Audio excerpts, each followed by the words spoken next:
Hello and good morning everyone. आप सभी लोगों का स्वागत है स्टडी क्लास पर और मैं हूं आपका दोस्त दीपक। कोट आप लोग देख सकते हैं, बहुत ही बेहतरीन है। डूब कर मेहनत करो अपनी आज पर, कल जब उभरोगे तो सबसे अलग ही निखरोगे। मेहनत का कोई तोड़ नहीं है। आज पर आप लोगों ने जितनी मेहनत की है, ये मान के चलिएगा कि भविष्य निर्धारित हो जाएगा कि आप किस राह पर जाएंगे। तो मंजिल से आगे बढ़कर मंजिल की तलाश कर, मिले तुझे दरिया ऐसा समंदर तलाश कर। टूट जाता है हर शीशा पत्थर की चोट से, पत्थर भी टूट जाए ऐसा शीशा तलाश कर। मतलब आपकी मेहनत जो है वो इतनी मजबूत होनी चाहिए कि यदि कोई दूसरा आपके ऊपर अंगुली उठाए, आपकी काबिलियत पर यदि शक करे तो वो 10 बार सोचे। तो याद रखिएगा कि हर इंसान के अंदर अपनी अपनी काबिलियत होती है, तो अपनी काबिलियत पर कोई भी संदेह नहीं करना है। तो चलिए शुरू करते हैं हम लोग 21 जून के बहुत ही बेहतरीन करंट अफेयर के साथ में। सबसे पहले हम लोग इंटरनेशनल और नेशनल न्यूज कवर कर लेते हैं। इजराइल फिलिस्तीन में टीका करार पर विवाद जो है वो छिड़ चुका है, क्योंकि इजराइल ने ये कहा था फिलिस्तीन को कि हम आपको 1 लाख डोज जो है वो सप्लाई करेंगे। बिल्कुल सप्लाई भी की गई, लेकिन वो बिल्कुल एक्सपायरी डेट के नजदीक थी, इसलिए फिलिस्तीन ने ये कहा कि ये अब कुछ दिनों में बर्बाद होने वाली है, हम इसे आपको वापस लौटाते हैं। तो फिलिस्तीन ने इजराइल को ये वैक्सीन वापस लौटा दी है। संयुक्त राष्ट्र ने म्यांमार में सैन्य शासन को दिया करारा झटका। रिसेंटली जो है वो म्यांमार के अंदर जो सैन्य शासन चल रहा है उस पर वोटिंग हुई, और इस पर भारत ने अपना मत जो था वो किसी भी तरफ नहीं रखा, ना तो इसके पक्ष में और ना ही इसके विपक्ष में। केवल एकमात्र देश ऐसा था बेलारूस, जिसने म्यांमार के पक्ष में वोट डाला। मतलब जो सैनिक शासन वहां पे चल रहा है उसके पक्ष में वोट डाला कि बिल्कुल ये सही है। लेकिन इसके अलावा सभी देशों ने, यहां तक कि म्यांमार के जो एम्बेसडर हैं यूनाइटेड नेशन ने, उन्होंने भी इसके विपक्ष में ही वोट डाला था। नक्सलियों की मदद कर भारत के खिलाफ साजिश रच रहा चीन। ये पता कैसे चला है हमको कि चीन जो है वो हमारे खिलाफ साजिश रच रहा है? देखिए, रिसेंटली भारत और बांग्लादेश की बॉर्डर पर एक व्यक्ति जो है हान जुनवेई, इसको गिरफ्तार किया गया, और उसने ये सारी चीजें बताई हैं कि जो नक्सलाइट हमले होते हैं उनके लिए हथियार जो है वो चाइना से सप्लाई होते हैं। तो इस बात का खुलासा जो है वो हो चुका है। यहां तक कि एक लैपटॉप जो है वो भी उसके पास से मिला है। ये कयास लगाए जा रहे हैं कि सारे जितने भी डॉक्यूमेंट्स हैं, जो भी राज हैं, सीक्रेट्स हैं, वो इस लैपटॉप के अंदर जरूर होंगे। स्विस बैंकों में भारतीयों की जमा पूंजी में आई गिरावट। 2019 की ये रिपोर्ट है, जिसके अनुसार ये बताया गया है कि जो भी स्विस बैंकों के अंदर भारतीयों की जो जमा पूंजी है उसमें गिरावट आई है। देखिए, स्विस बैंकों के अंदर भारतीय पैसा जमा ही क्यों करते हैं? क्योंकि वहां से उनको एक गारंटी मिल जाती है कि कहीं भी उनकी जो मनी है या फिर किस व्यक्ति ने उसको जमा कराया है उसका सीक्रेट ओपन नहीं होता है। अंतर्राष्ट्रीय योग दिवस पर पीएम मोदी करेंगे संबोधित। 7वां अंतर्राष्ट्रीय यानी कि इंटरनेशनल योग डे जो है वो अब मनाया जा रहा है। वैसे तो वर्चुअली ये होगा, लेकिन याद रखिए कि पूरे विश्व में ये मनाया जाता है, और विश्व के लगभग 190 देश जो हैं, 190 कंट्रीज, वो इसको सेलिब्रेट करते हैं। 7 दशक से जारी नगा समस्या के स्थायी समाधान की बड़ी उम्मीदें। नगा मतलब नागालैंड, आप लोग यहाँ पे देख सकते हैं मैप के अंदर। तो इसकी समस्या बेसिकली है क्या? यहाँ पे कई छोटे गुट जो हैं वो मांग करते हैं अपनी सेपरेट इंडिपेंडेंस की, लेकिन इसके साथ में ही इनकी मांग ये भी है कि एक अपना नया फ्लैग चाहते हैं और साथ में नया कॉन्स्टिट्यूशन भी चाहते हैं। और इसी के परिप्रेक्ष्य में इंडिया की एक जो समिति है, भारतीय संसद के द्वारा एक समिति गठित की गई थी, और उसी समिति ने अब इनसे बातचीत करना शुरू किया है, और ये भी नेगोशिएट करने को तैयार हो रहे हैं। वैक्सीन जागरूकता के लिए जान है तो जहान है अभियान। तो जान है तो जहान है अभियान, ये जो है वो अल्पसंख्यक मंत्रालयों के मंत्री मुख्तार अव्वाज नकवी के द्वारा ये शुरू किया गया है, जिसमें वैक्सीनेशन को विस्तार दिया जाएगा, मैक्सिमम लोगों तक इसको पहुंचाया जाएगा। 14 नेताओं से वार्ता तय होगा जम्मू कश्मीर का सियासी भविष्य। क्या है सियासी भविष्य? आर्टिकल 370 5 अगस्त 2019 को वहां से रिमूव किया गया था। उसके बाद में जम्मू कश्मीर में कई हलचलें बढ़ चुकी थी, और इसके बाद में अब जो है 24 जून को प्रधानमंत्री मोदी ने पिछले 4 साल के अंदर जो भी यहाँ के मुख्यमंत्री रहे हैं, उप मुख्यमंत्री रहे हैं, बेसिकली टोटल 14 मेंबर जो है इनके लिए एक बैठक का आयोजन किया है नई दिल्ली के अंदर। तो जम्मू कश्मीर के अंदर जो है वो अब सियासत काफी गर्म हो चुकी है। दो बच्चों की नीति पर आगे बढ़े उत्तर प्रदेश और असम, दो राज्य जो है वो टू चाइल्ड पॉलिसी की ओर आगे बढ़ रहे हैं और इसके लिए वो कानून भी निर्मित करने जा रहे हैं। तो रिसेंटली आपको पता होगा कि चाइना ने भी टू चाइल्ड पॉलिसी जो है इसको वापस से अपना लिया है। ऐप आप लोगों के लिए अवेलेबल है। करंट अफेयर के कोर्सेज, एनसीईआरटी, बैंकिंग, आईबीपीएस, सारे कोर्सेज जो हैं वो बहुत ही बेहतरीन एजुकेटर्स के द्वारा बनाए गए हैं और आप लोगों के लिए अवेलेबल हैं। आप इंस्टा पर मुझे कोई भी क्वेरी जो है वो पूछ सकते हैं बेझिझक, जो भी आपके, चाहे कोई गाइडेंस आपको लेना हो तो भी आप लोग मुझे इंस्टा पर कोई भी क्वेश्चन पूछ सकते हैं। और लेक्चर की पीडीएफ जो है वो आप लोगों को टेलीग्राम चैनल पर अवेलेबल करवा दी जाएगी। इसके साथ में ही जो भी हम लोग डेली पढ़ते हैं उसका एक क्विज भी अवेलेबल रहता है टेलीग्राम चैनल के ऊपर। तो आप लोग उसे अटेम्प्ट करें कि आपने जो पढ़ा है वो क्वेश्चन के आंसर आप लोगों को कितने याद हुए हैं। तो चलिए सबसे पहले हम लोग 19 जून की करंट अफेयर को रिवाइज कर लेते हैं। एक दिन में सर्वाधिक टीकाकरण जो है वो बिहार राज्य के द्वारा किया गया। टेनिस के किस दिग्गज खिलाड़ी ने टोक्यो ओलंपिक में भाग लेने से इनकार कर दिया? तो वो है राफेल नडाल। हाल ही में किस शहर में खून दो वैक्सीन लो अभियान की शुरुआत की गई है? तो वह है कोलकाता। ग्लोबल स्किल्स रिपोर्ट 2021 के अनुसार भारत का कौन सा स्थान है? तो 67वां रैंक है। केंद्र सरकार ने लगभग 200 साल पुराने किस बोर्ड के पुनर्गठन को मंजूरी दी है? तो वो है ऑर्डिनेंस फैक्ट्री बोर्ड। केंद्र सरकार ने जल जीवन मिशन के तहत घर घर नल जल की आपूर्ति हेतु किस राज्य को 3,691 करोड़ रुपए आवंटित किए हैं? तो वो कौन सा है? वो है तमिलनाडु। अमेरिकी राष्ट्रपति जो बाइडेन ने किस पाकिस्तानी अमेरिकी को देश के संघीय व्यापार आयोग का अध्यक्ष नियुक्त किया है? तो वो है लीना खान। किस भारतीय संस्थान ने हाल ही में इलेक्ट्रिक मोबिलिटी पर आयोजित ब्रिक्स नेटवर्क विश्वविद्यालय के 3 दिवसीय सम्मेलन की मेजबानी की है? तो वो आईआईटी बॉम्बे है। भारत और एशियाई डेवलपमेंट बैंक के बीच में एक समझौता हुआ है सड़क नेटवर्क को लेकर, वो किसके लिए है? वो है तमिलनाडु के लिए। 16 जून 2021 को वीडियो कॉन्फ्रेंसिंग के माध्यम से 15वां आसियान देशों के रक्षा मंत्रियों की बैठक की अध्यक्षता किसने की है? तो वो की है ब्रुनई ने। किस राज्य ने रायतू बंधु योजना? तो वो है तेलंगाना सरकार। हाल ही में किस राज्य ने बीपीएल परिवारों को 1 लाख सहायता राशि देने की घोषणा की है? तो वो कौन सा है? तमिलनाडु है।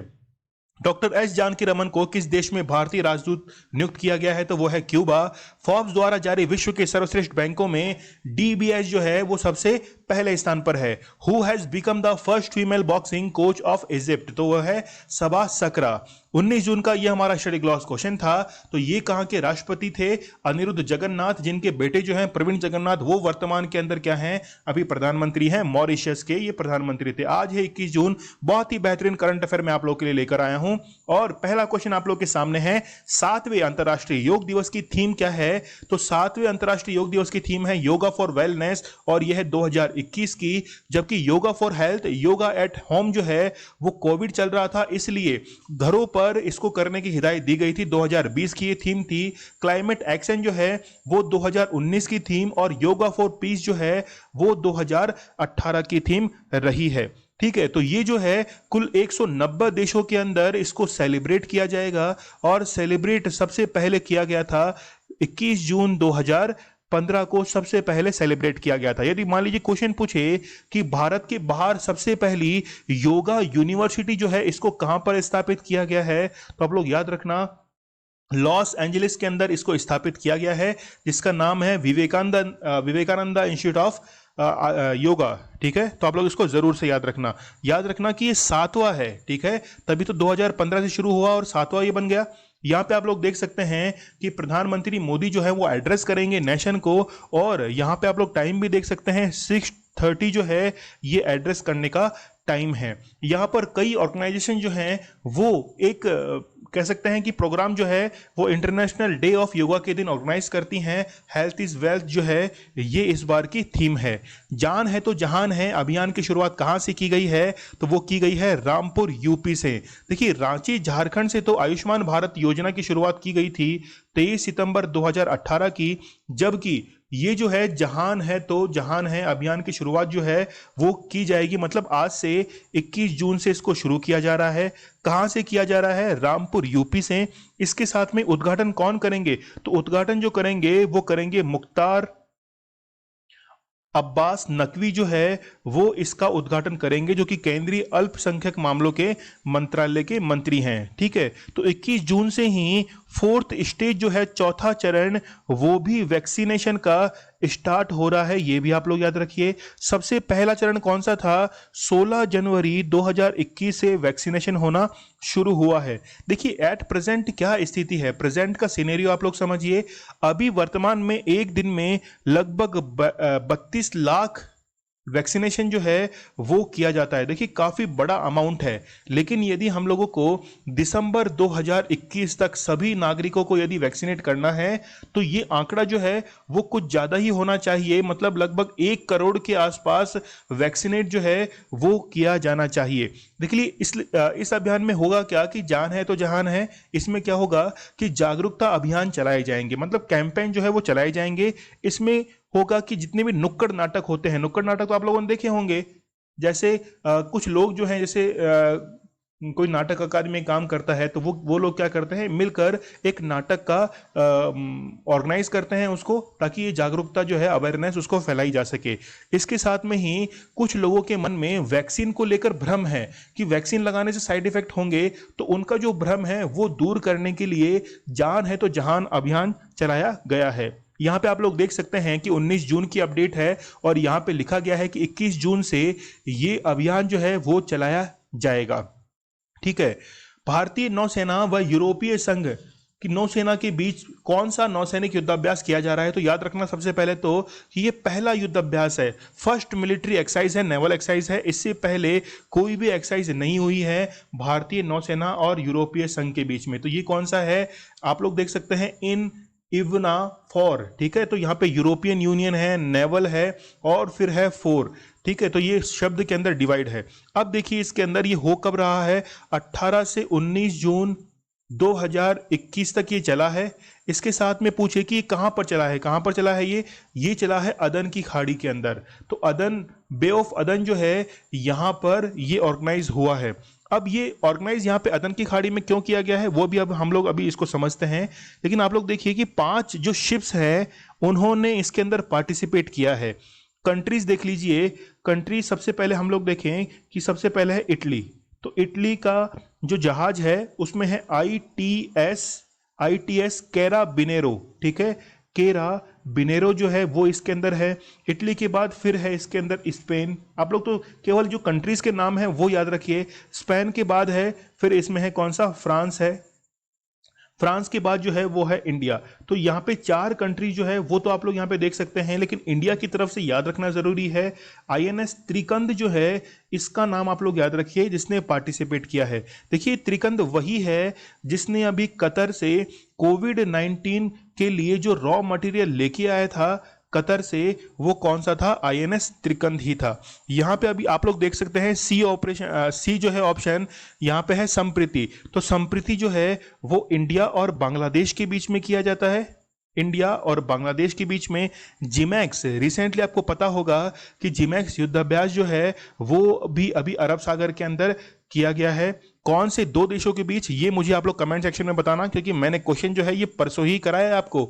ला पेरू जो युद्धाभ्यास है ये कराया गया है, जो कि मालाबार कंट्रीज हैं। मतलब एक तो हो गया US, उसके बाद में हो गया जापान, उसके बाद में हो गया ऑस्ट्रेलिया, फिर इंडिया, साथ में फ्रांस को जब मिलाकर एक मिलिट्री एक्सरसाइज कंडक्ट करवाई गई थी तो उसे कहा गया था ला पेरूज। यहां पे आप लोग देख सकते हैं Indian navy and European naval force hold first joint exercise जो है वो यहां पर कंडक्ट करवाई गई है। देखिए अदन की खाड़ी की हम लोग बात करें तो गल्फ ऑफ अदन जो है वो स्थित कहां पे है? यहां पे रेड सी है। तो रेड सी और गल्फ ऑफ अदन को जो वाटर स्ट्रेट जोड़ती है वो है बाब अल मंदेव।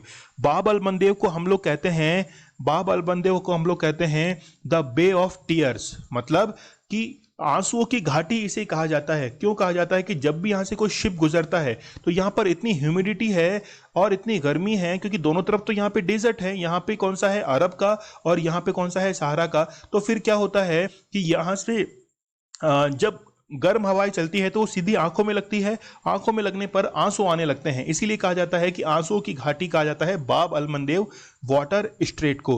तो गल्फ ऑफ अदन के अंदर जितने भी पायराइट्स हैं यहाँ पर हमले करते हैं, जो भी शिप यहाँ से गुजरते हैं। तो इसी से बचने के लिए ये मिलिट्री एक्सरसाइज जो है वो कंडक्ट करवाई गई है। ठीक है, याद रहेगा आपको। चलिए, तो ये कैसी है? ये फर्स्ट एक्सरसाइज है जिसका नाम आप लोग यहाँ पे देख ही सकते हैं, और आईएनएस त्रिकन जो है इसने सबसे पहले पार्टिसिपेट किया है। एंटोनियो गुटेरेस को संयुक्त राष्ट्र मतलब यूनाइटेड नेशंस का महासचिव अभी वापस इलेक्ट किया गया है। सबसे इंपॉर्टेंट क्वेश्चन है कि शपथ जो है, ऑथ जो है वो किसके द्वारा दिलाई गई है। यदि देख लीजिए एग्जाम में क्वेश्चन आए तो हो सकता है कि आप थोड़ा सा इसको ना कर पाएं, तो आंसर देखिए, वोल्कान बॉसगिर जो हैं इनकी द्वारा शपथ दिलाई गई है, और इनका जो टेन्योर है, टेन्योर जो है वो खत्म कब हो रहा है? 31 दिसंबर 2021 को ये खत्म हो रहा है। और इनको शपथ किसने दिलाई? वोल्कान बॉस्किर ने दिलाई। और ये किससे संबंधित हैं? ये टर्की से संबंधित है। रिसेंटली आपको पता होगा कि एक विवाद भी छिड़ गया था, क्योंकि वोल्कान बॉस्किर जो थे वो पाकिस्तान की यात्रा पर गए थे, और उन्होंने वहां पर जाकर ये कहा कि जम्मू कश्मीर जो है वो भारत और पाकिस्तान का मुद्दा है, ठीक है, जबकि भारत ये मानता है कि ये हमारा इंटरनल मुद्दा है, हम आपस में सुलझा लेंगे। तो उस वोल्कान बॉस्गिर जो थे इन्होंने यहां पर अपने स्पीच के अंदर इसको कहा था, ठीक है।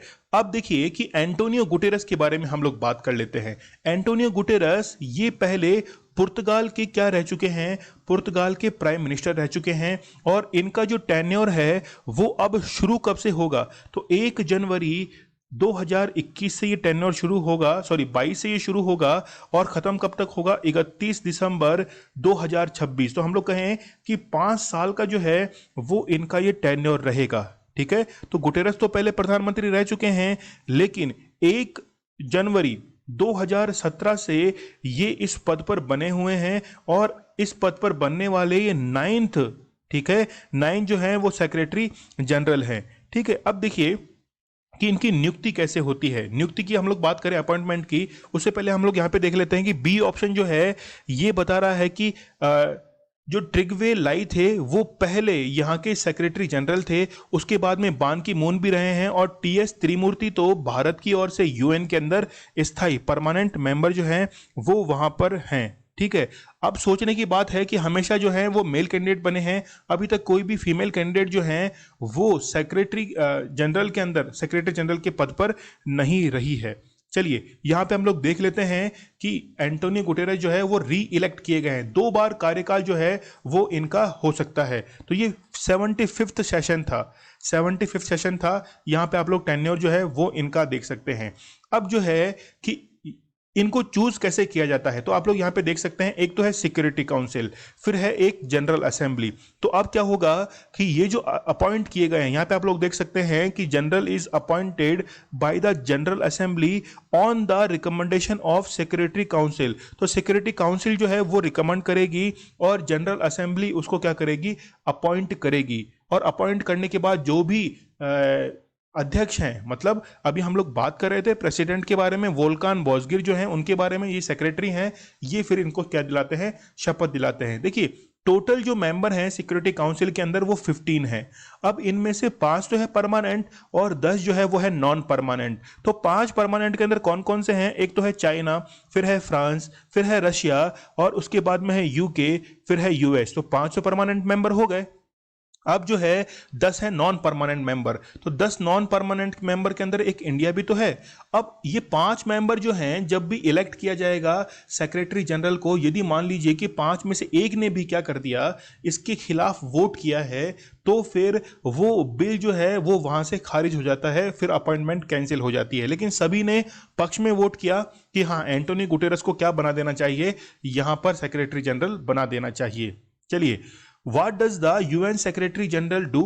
बेसिकली क्या काम करते हैं? देखिए यूएन का जो है वो एक चार्टर है, यूएन का एक चार्टर है। उस चार्टर के अंदर कई सारे आर्टिकल जो हैं वो लिखे रहते हैं, और उन्हीं आर्टिकल्स के तहत जो भी मेंबर कंट्रीज हैं, उन मेंबर कंट्रीज को उस चार्टर को फॉलो करना पड़ता है। और सेक्रेटरी जनरल यही देखते हैं कि कोई भी जो है वो इसके कॉन्स्टिट्यूशन के बाहर तो नहीं जा रहा है। तो सेक्रेटरी जनरल का काम केवल यही देखना है, ठीक है। यहाँ पे हम लोग देख सकते हैं बान की मून जो हैं वो कोरिया से हैं, और ये जनवरी 2007 से दिसंबर 2016 तक रह चुके हैं। कोफी अदनान जो हैं वो घाना से हैं, और वो 1997 से लेकर 2006 तक रह चुके हैं। फिर है बुटोरेस घाली जो है वो भी रह चुके हैं, इजिप्ट के हैं ये, 1992 से 1996 तक। उसके बाद में जेवियर प्रेस डी क्यूलर जो है वो भी रह चुके हैं, ठीक है, ये पेरू से संबंधित है। तो आप लोग बेसिकली ये हो सकता है कि क्वेश्चन बस ये थोड़ा सा पूछ सकता है, अगर टिपिकल नाइस थोड़ा सा बढ़ाना चाहता है कि कौन से नहीं है, तो यहां तक उसकी पहुंच नहीं बन पाएगी। चलिए आगे शुरू करते हैं हम लोग नेक्स्ट क्वेश्चन। तो आप देखिए, इनके बारे में तो कुछ कहना ही बेकार है, क्योंकि बेकार से मीन्स है कि कोई शब्द नहीं है, निशब्द हैं। इनकी काबिलियत को लेकर कोई भी जो है हम शक नहीं कर सकते हैं। मिल्खा सिंह तो ग्रेट लीडर हैं, ये भी मेरे फेवरेट रहे हैं। ठीक है, चलिए शुरू करते हैं। एक बुक ऑटोबायोग्राफी है the race of my life, ये किसकी है? तो ये मिल्खा सिंह की है। देखिए मिल्खा सिंह की यदि हम लोग बात करें तो 1958 के अंदर टोक्यो जो ओलंपिक है, टोक्यो ओलंपिक के अंदर इन्होंने गोल्ड जीता। फिर 1958 के अंदर ही कॉमनवेल्थ गेम्स हुए थे, उसमें भी इन्होंने क्या जीता था? गोल्ड मेडल जीता था। ठीक है, अब इसके बाद में जस्ट 1959 के अंदर ही इनको क्या दे दिया गया? पद्मश्री जो है वो इनको दिया गया था। अब देखिए, अब इनकी तो अभी डेथ हुई है, इनसे पहले इनकी जो वाइफ हैं, इनकी वाइफ का नाम क्या है? निर्मल कौर। तो निर्मल कौर जो है इनकी भी अभी मृत्यु हुई थी, वो भी हुई थी किस कारण से? कोविड के कारण। और निर्मल कौर जो हैं वो क्या रह चुके हैं? वॉलीबॉल की कैप्टन जो है, वॉलीबॉल टीम की निर्मल कौर उनकी कैप्टन रह चुकी है। इसलिए भारत के अंदर खेल का यानी कि स्पोर्ट्स का जो सुपरस्टार कहा जाता है वो कहा जाता है मिल्खा सिंह को। और इन्होंने 4 बार जो है वो एशियाई खेलों के अंदर, एशियन जो गेम्स होते हैं उसमें 4 बार इन्होंने क्या जीता है? गोल्ड मेडल जो है वो जीता है। आपको तो ये भी पता होगा कि पाकिस्तान के जो राष्ट्रपति थे, पाकिस्तान के जो प्रेसिडेंट थे, कौन? आयूब खान, है ना, आयूब खान। उन्होंने क्या किया था?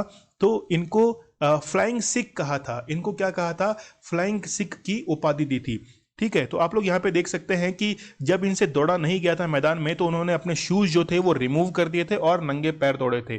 चलिए, हम लोग यदि ऑटोबायोग्राफी की बात कर रहे हैं तो यहाँ पे आप लोगों के सामने और भी तो ऑप्शन है, जैसे युवराज सिंह है। तो युवराज सिंह की जो ऑटोबायोग्राफी आपको पता है, the test of my life, याद रखिए, the test of my life. चलिए मैं आगे जो है स्लाइड में लिख ही देता हूं। यहाँ पे देखिए, सबसे पहले हम लोग बात करें ऑटोबायोग्राफी विराट कोहली की। तो विराट कोहली की जो है, आप लोग अच्छे से याद करना है इनको, विराट कोहली की है ड्रिवन, वो है ड्रिवन। ठीक है, दूसरे नंबर पर यदि हम लोग बात करें तो सौरव गांगुली की बात करते हैं। सौरव गांगुली की भी एक ऑटोबायोग्राफी है जिसका नाम है a century of not enough. ठीक है, a century is not enough. ठीक है, चलिए थर्ड नंबर पे हम लोग बात करें एम एस धोनी की। तो एम एस धोनी की जो है वो कौन सी है? एम एस धोनी की है the Dhoni touch, the Dhoni. ये तो आप लोग पहचान लोगे, ऑप्शन में आएगा तो द धोनी टच जो है ये तो आप लोग पहचान लोगे। फोर्थ नंबर पे हम लोग बात करें प्लेइंग इट्स माई वे, ये तो सचिन तेंदुलकर की है, ये तो आप लोगों को पता है, playing it's my way, playing it's my way. Fifth number पे आप लोग देखिए युवराज सिंह की, तो अभी हम लोगों ने बात की थी। युवराज सिंह की फिर से मैं लिख देता हूं, क्या नाम है? The test of my life, the test of my life. 6 number पे हम लोग बात करते हैं वीवीएस लक्ष्मण की। तो वीवीएस लक्ष्मण की जो है फिर आप लोग देखिए 281 एंड बियॉन्ड, 281 एंड बियॉन्ड जो है ये इनकी ऑटोबायोग्राफी है वीवीएस लक्ष्मण के बाद में। फिर आप देखिए जैसे मैराडोना है, ठीक है, मैराडोना फुटबॉल प्लेयर है, इनकी कौन सी है? Touch by God. ठीक है, ये इनकी थी टच बाय गॉड जो है वो इनकी ऑटोबायोग्राफी है। इसके साथ में ही फिर है सानिया मिर्जा की, हम लोग बात कर लेते हैं, काफी सारी है काफी सारी है वैसे तो। सानिया मिर्जा हैं, इनकी है एस अगेंस्ट ऑड्स। ठीक है, एस अगेंस्ट ऑड्स। ठीक है, सानिया मिर्जा के बाद Saina Nehwal playing to win है। ठीक है, कपिल देव की आप लोगों को पता है street from the heart, street from the heart जो है ये कपिल देव की है। फिर एमसी में मैरी कॉम की अनब्रेकेबल है। पीटी उषा की गोल्डन गर्ल, बिल्कुल ये गोल्डन गर्ल वाली आप लोग याद रखना, गोल्डन गर्ल जो है ये आप लोग याद रखना, ये किसकी है? पीटी उषा की है। ठीक है, ये बहुत इंपॉर्टेंट है। चलिए बढ़ते हैं हम लोग आगे, आप लोग नोट कर लीजिएगा इनको। अमेरिका में जून 18 को राष्ट्रीय अवकाश घोषित किया गया है। ये किस दिन घोषित हुआ है? तो 19 जून जो है ये अनाउंस किया गया है। देखिए अभी रिसेंटली एक बिल जो है वहां पर उसको पारित किया गया है यूएस के अंदर, उसका नाम है नेशनल फ्रीडम डे बिल जो है वो यहाँ पे अनाउंस किया गया है। आप लोगों को ये पिक्चर जो है ये आप लोगों को याद होगी कौन सी, ये जॉर्ज फ्लॉयड है। तो नस्लीय भेदभाव का ये शिकार हुए थे और कहीं ना कहीं इन्हीं के बैकग्राउंड के तौर पर ये जो दिवस है ये घोषित हुआ है। देखिए हुआ क्या था, आप लोग को पता होगा कि एक सिविल वॉर हुआ था अमेरिका के अंदर। यहाँ पे मैं आप लोगों को बताता हूँ। देखिए अमेरिका के अंदर एक सिविल वॉर हुआ था 1861 टू 65 तक, और उसके अंदर काफ़ी ज़्यादा नरसंहार हुआ था। जितने भी गुलाम थे, है ना, यहाँ पे आप लोग देख सकते हैं जो स्लेवरी थे, तो उनके लिए ये दिन जो है वो अब घोषित किया गया है। तो आप लोग यहाँ पे न्यूज़पेपर के अंदर ये आर्टिकल्स भी देख सकते हैं। अब देखिए इसके बारे में यदि हम लोग देखें कि 1983 के अंदर 1983 में मार्टिन लूथर किंग जो थे, मार्टिन लूथर किंग जूनियर, उनके दिवस की स्थापना के बाद अब जो है इतने दिनों बाद पहला नया अवकाश जो है, नया हॉलिडे वो अनाउंस किया गया है। और अमेरिका के पूरे साल के अंदर लगभग 10 हॉलिडे जो है वो अनाउंस किए जाते हैं, उनमें से अब जो है वो एक और इसमें ऐड हो चुका है। चलिए बढ़ते हम लोग आगे। हाल ही में एशिया के कौन से देश ने वैक्सीन पासपोर्ट जारी करने का निर्णय लिया है? तो वो है जापान ने निर्णय लिया है। बेसिकली ये कैसा है, ये पेपर बेस होगा, ठीक है, पेपर लेस नहीं है, ये पेपर बेस है। यहां पर इसको डिजिटल नहीं बनाया गया है, तो डिजिटल नहीं है ये है पेपर बेस। गलत मत कर देना आप लोग एग्जाम में यदि आए तो, ठीक है। अब ये क्यों जारी किया गया है? क्योंकि मान लीजिए जो टूरिज्म है उसको बढ़ाया जा सकता है इस वैक्सीन पासपोर्ट से। तो इसको दूसरे नाम से भी कहा जाता है, इसको कहा जाता है इम्यूनिटी पासपोर्ट भी इसको कहा जाता है। देखिए इससे पहले क्या किसी और ने भी जारी किया है? बिल्कुल, यूरोपियन यूनियन जो था इसने भी अभी 27 देशों के अंदर एक ग्रीन वैक्सीनेट पासपोर्ट जो था वो जारी किया था, जिसे डिजिटल पासपोर्ट भी कहा जा रहा था। यहाँ पे आप लोग देख सकते हैं कि वैक्सीन टूरिज्म, मतलब जो टूरिज्म है इसको वापस से अपने ट्रैक पर लाने के लिए सारे अभियान जो है वो किए जा रहे हैं। जापान देखिए 4 द्वीपों से मिलकर बना है, होकाइडो, फिर है हॉन्शू, फिर है शिकोकू और फिर है क्यूशू। तो 4 आइलैंड्स हैं, चारों आइलैंड से मिलकर ये बना है। तो जापान की राजधानी टोक्यो है, वो हॉन्शू द्वीप पर स्थित है। हिरोशिमा जो देश है, ठीक है, दो शहर है, हिरोशिमा और नागासाकी। हिरोशिमा पर जो बॉम्ब गिराए गए थे उसका जो था नाम क्या था? उसका नाम था स्माइलिंग, सॉरी मुझे याद नहीं आ रहा है, थोड़ा स्लिप हो रहा है, अब आप लोग मुझे कमेंट सेक्शन में बताना। और फिर जो नागासाकी पर बम गिराए गए थे वो थे 9 अगस्त 1945 को, ठीक है। तो आप लोग दोनों का याद रखना। अच्छा, एक का नाम तो था यहाँ पे 9 अगस्त को जो नागासाकी पर गिराया गया था, उसका नाम था फैट बॉय, ठीक है, ये तो था फैट बॉय। और यहाँ पर 6 अगस्त को ये भी एक बॉय था, शायद लिटिल बॉय था, है ना, ये लिटिल बॉय, बिल्कुल लिटिल बॉय जो था, लिटिल बॉय और फैट बॉय। चलिए, विश्व प्रतिस्पर्धात्मक सूचकांक मतलब कॉम्पिटिटिव जो इंडेक्स है इसमें भारत का कौन सा स्थान है? तो भारत का इसमें स्थान है कौन सा? 43 भारत की इसमें रैंक है। ये किसके द्वारा रिलीज किया जाता है? तो ये रिलीज किया जाता है आईएमडी के द्वारा। आईएमडी की फुल फॉर्म क्या है? Institute for management and development के द्वारा रिलीज किया जाता है। टोटल इसके अंदर 64 जो है वो कंट्रीज है, और उसके अंदर भारत की जो रैंक है वो कौन सी है? भारत की रैंक है 43। अब आप लोग पूछोगे कि सर कम्पिटिटिवनेस जो है मतलब प्रतिस्पर्धा, इसके लिए कोई क्राइटेरिया भी तो होगा। बिल्कुल, यहाँ पे क्राइटेरिया है। जैसे आप लोग सबसे पहले इसमें याद रखिए, पहला क्राइटेरिया क्या है? वो है इकोनॉमिक एफिशिएंसी, ठीक है, इकोनॉमिक एफिशिएंसी जो है वो इसका सबसे पहला इंडिकेटर है। उसके बाद में दूसरा है कि गवर्नमेंट एफिशिएंसी क्या है, मतलब गवर्नमेंट जो है वो कितनी दक्ष है। इसके साथ में ही तीसरा जो है वहाँ पर ट्रेड एफिशिएंसी वो कितनी है। इसके साथ में चौथा जो है वो है इंफ्रास्ट्रक्चर।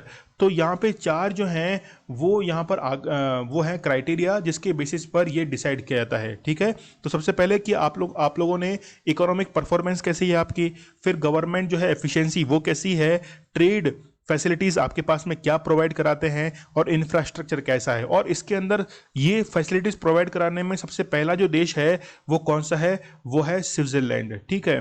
फिर सेकंड नंबर पर कौन सा है? वो है स्वीडन। थर्ड नंबर पे आया है डेनमार्क। फोर्थ नंबर पर कौन सा है? वो है सिंगापुर। नहीं, सिंगापुर जो है वो कौन से नंबर पर है? 5th नंबर पर है। सिंगापुर जो है वो 5th नंबर पर है, ठीक है। सिंगापुर पहले इसमें 1st नंबर पे था, सिंगापुर जो था वो 1st नंबर पे था, अब 5th नंबर पर ये पहुंच चुका है। चाइना की क्या है? चाइना जो है वो इसमें 16th नंबर पर है, ठीक है। समझ में आ रहा है आपको? चलिए बढ़ते हम लोग आगे। यहाँ पे आप लोग देख सकते हैं कि इसमें स्विट्जरलैंड जो है वो फर्स्ट रैंक पर पहुंच चुका है, स्वीडन दूसरे रैंक पे है, डेनमार्क जो है वो थर्ड रैंक पर पहुंच चुका है। तो आईएमडी के द्वारा ये जो है रिलीज किया जाता है।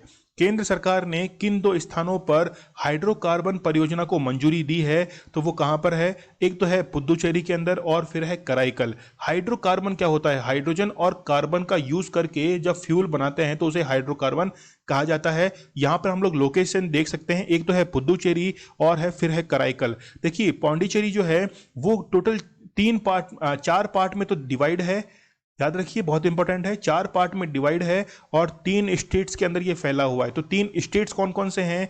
एक तो है आंध्र प्रदेश, फिर है तमिलनाडु और फिर है केरला। 3 तो स्टेट हैं और 4 पार्ट कौन कौन से हैं? यनम है, पौंडीचेरी है, कराईकल है और माहे है। यहाँ पे आप लोग एरिया भी देख सकते हैं इस यूनियन टेरिटरी का, 9 किलोमीटर स्क्वायर, इसके बाद में 160, 293 और 30 किलोमीटर स्क्वायर। ठीक है, तो आप लोग इसको जरूर से याद रखिएगा। यहाँ पे अभी जो सीएम है वो कौन है? एन रंगास्वामी जो है वो यहाँ के सीएम है। चलिए आगे बढ़ते हैं हम लोग। टेनिस खिलाड़ी राफेल नडाल के बाद किस खिलाड़ी ने विंबलडन टूर्नामेंट में भाग लेने से इनकार कर दिया है? तो वो कौन है? नाओमी ओसाका है। नाओमी ओसाका का जो संबंध है वो कहाँ से है? यह है जापान से। जापान से ये संबंध रखती हैं और राफेल नडाल के बाद में फिर इन्होंने भाग लेने से इनकार कर दिया। ठीक है, ये बात है विंबलडन की। जबकि राफेल नडाल जो है इन्होंने टोक्यो ओलंपिक और टोक्यो ओलंपिक के साथ में ही इन्होंने विंबलडन से भी बाहर जो है वो अपने आप को रखा है, फिजिकल फिटनेस के कारण बेसिकली ये बाहर है। ठीक है, चलिए बड़े हम लोग आगे। देखिए एक साल के अंदर टोटल 4 टूर्नामेंट होते हैं। सबसे पहला तो होता है कौन सा? ऑस्ट्रेलियन ओपन, उसके बाद में होता है फ्रेंच ओपन, फिर होता है कौन सा? विंबलडन होता है और फिर होता है यूएस ओपन। तो 4 जो है वो इसी ऑर्डर के अंदर ये आयोजित करवाए जाते हैं। तो यहाँ पे हम लोग देख सकते हैं कि Naomi Osaka pools out of Wimbledon 2021 after Rafael Nadal. तो काफी इंपॉर्टेंट क्वेश्चन आप लोग जरूर याद रखिएगा।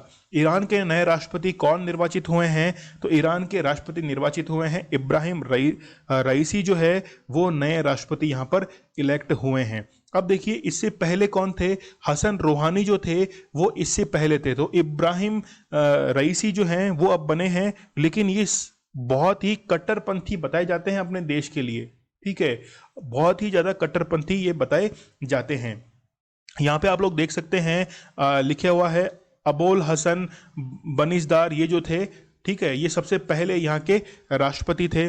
यहाँ पे आप लोग देख सकते हैं कि देखिए सबसे पहले जो राष्ट्रपति रहे हैं यहाँ के, तो आप लोग नाम देख सकते हैं। उसके बाद में यहाँ पर तो 3 जो हैं ये 3 रहे हैं कहाँ पर? फर्स्ट कॉन्स्टिट्यूशन के अंदर, जो कि वर्क कर रहा था 1979 से 1989।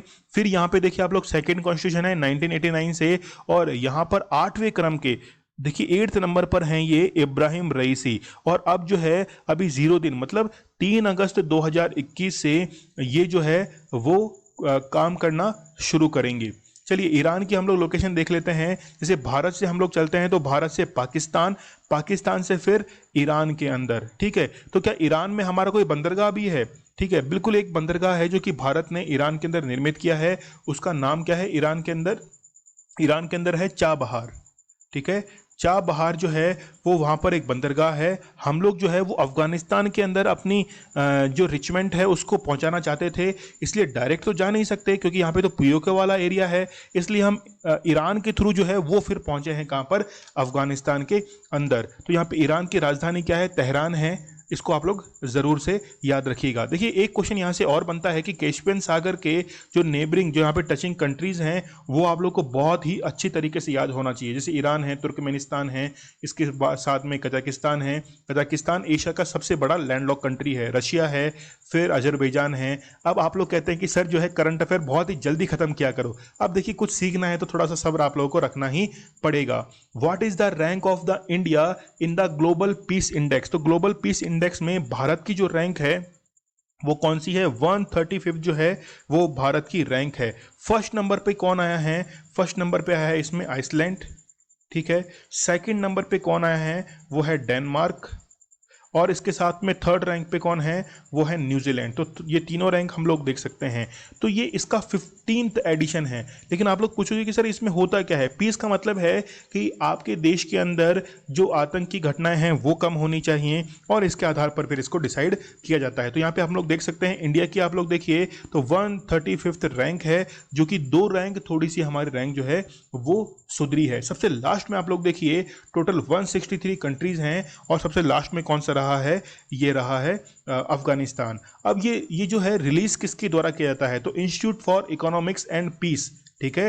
Institute for economics for peace जो है ये जारी किया जाता है। कहाँ स्थित है, ये सिडनी के अंदर स्थित है, ऑस्ट्रेलिया के अंदर, ठीक है। इसके द्वारा जारी किया जाता है। रिसेंटली केनेथ डेविड कुंडा जो हैं वो अभी इनका देहांत हुआ है। ये किस देश के पहले प्रेसिडेंट थे, तो वो थे जाम्बिया के। Who has been appointed at the, ठीक है, MD of IDFC first bank के जो है वो कौन बने हैं, वो हैं, इसका आंसर रहेगा सी, वी विद्यानाथन जो हैं वो अभी MD बनाए गए हैं। Recently who has become the first women cricketer to score highest in the debut, ठीक है। तो शेफाली वर्मा जो है वो आप लोग याद रखना, इन्होंने हाईएस्ट स्कोर जो है वो किया है अपने करियर के अंदर। देखिए शेफाली वर्मा, यहाँ पे आप लोग देख सकते हैं स्मृति मंधाना जो हैं इन्होंने 10 मैचों तक लगातार 50 जो थी वो बनाई थी, और ऐसा करने वाली ये पहली फीमेल जो हैं वो क्रिकेटर हैं। इनकी इसके अलावा स्मृति मंधाना की फ़ोटो जो है वो एक पत्रिका है क्रिक जोन, ठीक है। क्रिकेट के क्षेत्र के अंदर, क्रिकेट के एरिया में केवल एकमात्र जो मैगजीन है क्रिक जॉन, वो उसकी कवर पेज पर फोटो किसकी है, स्मृति मंधाना की है। ये आज का हमारा स्टडी ग्लोस क्वेश्चन है, आप लोग इसका जरूर आंसर करना कि इस बार जो 5 जून को वर्ल्ड एनवायरनमेंट डे मनाया गया था, इसके लिए होस्ट कंट्री जो था वो किसको बनाया गया था। आप लोग कमेंट सेक्शन में इसका आंसर मुझे जरूर, आप मुझे इंस्टा पर फॉलो कर सकते हैं। आपका जो भी कोई क्वेरी हो तो वो मुझे आप लोग पूछ सकते हैं। लेक्चर की PDF जो है वो अवेलेबल करवा दी जाएगी टेलीग्राम के चैनल के ऊपर, और जो भी क्वेश्चन आज हम लोगों ने किए हैं उसका क्विज जो है वो अवेलेबल रहेगा टेलीग्राम चैनल के ऊपर, तो आप लोग इसे ज्वाइन करना मत भूलिएगा। तो स्टडी ग्लोस आप लोगों के लिए बहुत ही बेहतरीन करंट अफेयर लेके आता है। नॉलेज इज पावर, ये हमारी टैगलाइन है, तो आप लोग सब्सक्राइब करना मत भूलिएगा। तो चलिए कल मिलते हैं हम लोग बहुत ही बेहतरीन करंट अफेयर के साथ। तब तक के लिए धन्यवाद, थैंक यू।